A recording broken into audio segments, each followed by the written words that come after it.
Hello అండి. ఈ గీతాకృష్ణ గారు తీసిన సినిమాలు ఏంటో నాకు తెలీదు, నిజంగానే తెలీదు. అప్పట్లోనే సూపర్ డూపర్ డైరెక్టర్ అయినా ఆ విషయం అయితే నాకు తెలియదు. కానీ ఇప్పుడు ఈయన మాట్లాడే మాటలతో చాలా ఫేమస్ అయిపోయారు ఆయన. అంటే కొన్ని కొన్ని కూడా మంచి మాటలు, లేకపోతే మనం నేర్చుకునే మాటలు, లేదంటే మనం తెలుసుకునే మాటలు, తెలుసుకోవాల్సిన విషయాలు అయితే ఆయన దగ్గర నుంచి ఎక్కడా కనిపించట్లేదు.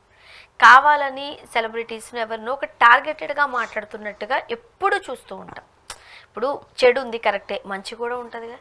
ఆ మంచి గురించి ఆయన ఎప్పుడు మాట్లాడినట్టు అనిపించలేదు మనం చూస్తూ ఉన్న నేపథ్యంలో.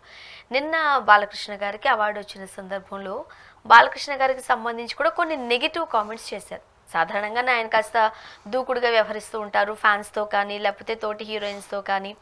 బట్ అది ఒకలాంటి మంచి అట్మాస్ఫియర్ క్రియేట్ చేయడానికి, ఇంటిమసీ సీన్స్ ఏవైనా ఉంటే భయపడకుండా, ఇబ్బంది పడకుండా యాక్ట్ చేయడానికే అలా బిహేవ్ చేస్తూ ఉంటారని కూడా అంటూ ఉంటారు. బట్ ఇప్పుడు గీతాకృష్ణ గారి మాటలను ఎలా తీసుకోవాలి? గీతాకృష్ణ గారు అన్న మాటలు ఫస్ట్ నువ్వు అడిగింది ఆయన పెద్ద డైరెక్టరా ఏంటో అంటే మంచి సినిమాలు తీసేట్లే. ఏం సినిమాలు తీసారు? కోకిల, నిరీక్షణ, ఆ డైరెక్టరే. అవునా? కోకిల సినిమా నరేష్ గారిది. టైం కొంచెం సరిగా ఆడలేదులే. కాఫీ బార్ పోయిందిలే, బట్ దానికి ప్రమోషన్స్ బాగా చేశారు. ఇప్పుడు కోకిల, నిరీక్షణ అంటే భానుచంద్ర గారు. అవునమ్మా డైరెక్టర్, ఆ డైరెక్టర్ పెద్ద ఆయనే. అంతకుముందు చాలా మంది దగ్గర అసిస్టెంట్గా చేసిన వాళ్ళు ఉన్నారు, పెద్ద పెద్ద వాళ్ళ దగ్గర పనిచేశాడు. మ్యూజిక్ కూడా దగ్గర కూడా ఉన్నాయి. పర్లా అంత మంచి సినిమాలు తీసిన ఇప్పుడు ఎందుకు మరి?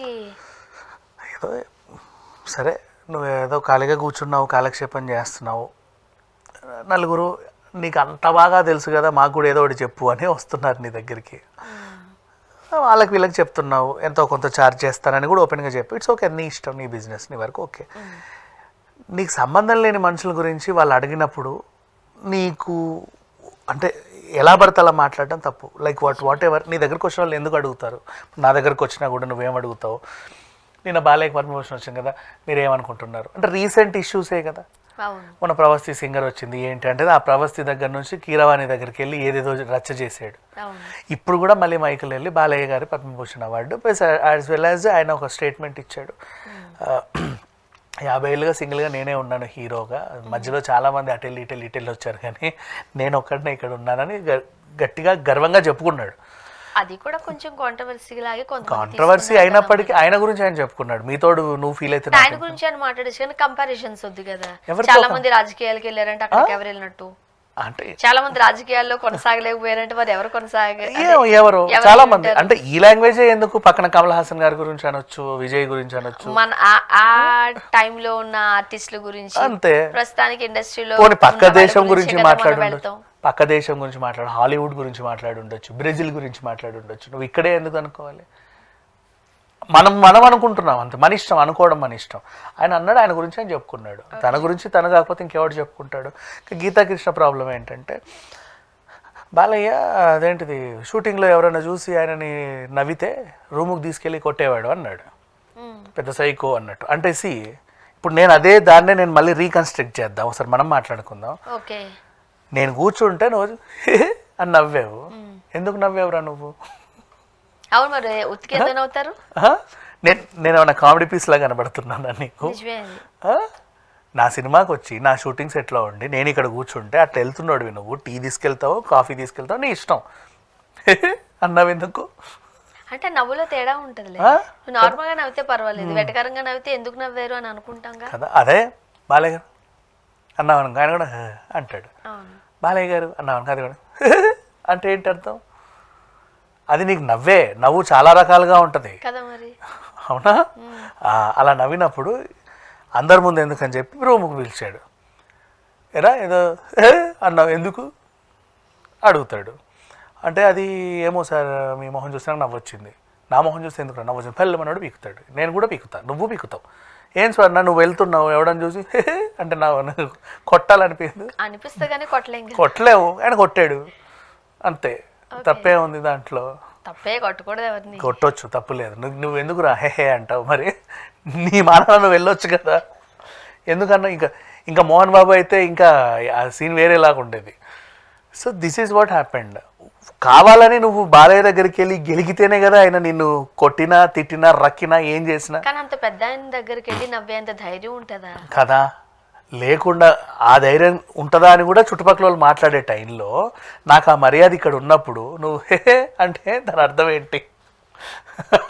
పాప ఇంకేదైనా గుర్తొచ్చి ఎందుకో నవ్వు ఉండొచ్చు, నన్ను చూసే నవ్వేరు అంటే ఎలా? అదే చెప్పు రూమ్కి వచ్చినప్పుడు ఎందుకురా నవ్వామంటే, లేదు సార్ మొన్న అదేంటిది ఆకుతోక వక్క సినిమాలో మీరు చేసిన సీన్ గుర్తొచ్చింది, ఇందాకే చూశాను, సడన్గా మీరు కనబడేసరికి భలే ఉంది సార్ అందుకే హే అన్నాను.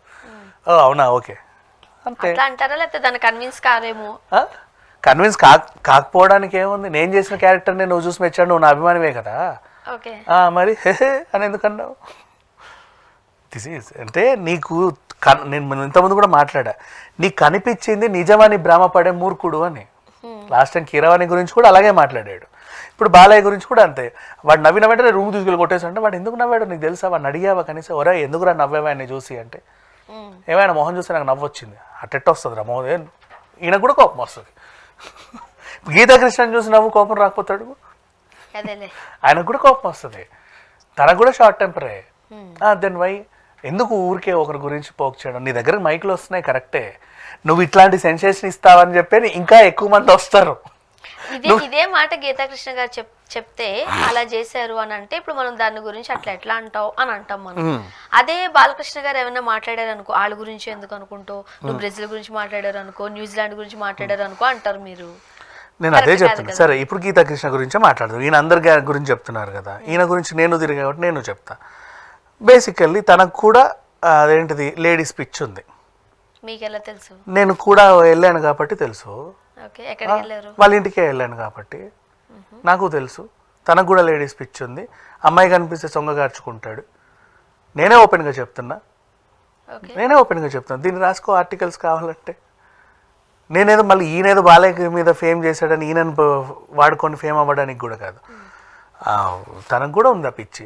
నెక్స్ట్ ఇంకొకటి, యాంకర్లను పంపమన్నా లేడీ యాంకర్ అయితే బాగుంటుందండి అంటాడు. ఇలా అన్నవాళ్ళు నీకు కూడా చాలామంది తెలుసు, అవునా? అలాగే ఈయన కూడా అనేవాడు. అంటే నువ్వు ఏ ఉద్దేశంతో అన్నావో నాకు తెలియదు, మళ్ళీ అడగడం అయితే కరెక్టే.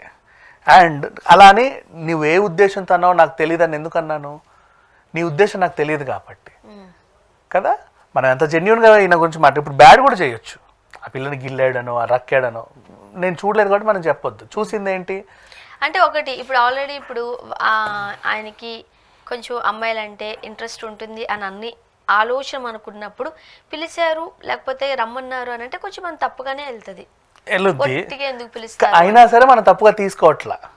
నీ ఉద్దేశం నాకు తెలియనప్పుడు నేను తప్పుగా తీసుకోను. బాలయ్య ఉద్దేశం నీకు తెలియనప్పుడు నువ్వు ఎందుకు ఆయన తప్పుగా తీసుకున్నావు? కీరవాణి ఉద్దేశం నీకు తెలియనప్పుడు నువ్వు ఎందుకు అలా తప్పుగా తీసుకున్నావు? నువ్వు చూసింది ప్రతిదీ నిజమని నేను ఎందుకు అనుకుంటావు? ఎందుకు ఆయన మరి అదే అంటున్నా. సరే చెడు గురించే మాట్లాడుతున్నారు, వాళ్ళు మంచి కూడా మాట్లాడుంటే బాగుంది. మంచి అంటే బాలయ్య లోపలికి వెళ్ళి కొట్టడం సైకో, ఆయన మంచి చేసింది ఏమీ లేదా? అది కూడా మాట్లాడుంటే కొంచెం బాగుండేది అప్పుడు కదా. ఇప్పుడు నేను గీతాకృష్ణ చెప్తుంటే ఇంకోటి చెప్పను, ఒక మంచి విషయం చెప్తే ఎవరికి తెలియదు. ఇది ఫస్ట్ రీ రిలీజ్ సినిమా కాన్సెప్ట్ని తయారు చేసిందే గీతాకృష్ణ, ఎవరికీ తెలియదు.